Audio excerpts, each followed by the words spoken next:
Welcome to Smart eDriver. To use the Smart eDriver app, you'll first need to download it from the App Store and create an account. You can sign up for an account at smartedriver.com or do it from within the app. Upon first login to Smart eDriver, make sure to grant the app all relevant permissions such as precise device location and notifications.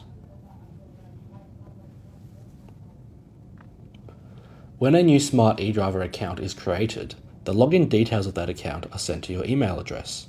Please check your inbox for an email from admin@smartedriver.com.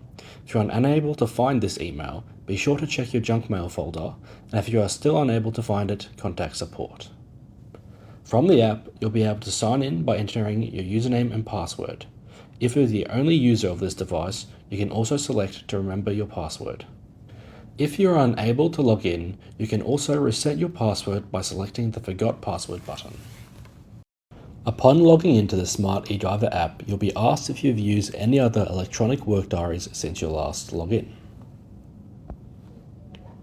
When using Smart eDriver, you are required to work under a business. Businesses can send you request links and you can accept or decline them, although if you have no active businesses, you'll be unable to use the electronic work diary. Once a business is linked, you'll be able to select it from the list. If you are using Android, you will also be required to grant Smart eDriver permissions. Simply select OK, then find Smart eDriver from the list, and change it to Allow.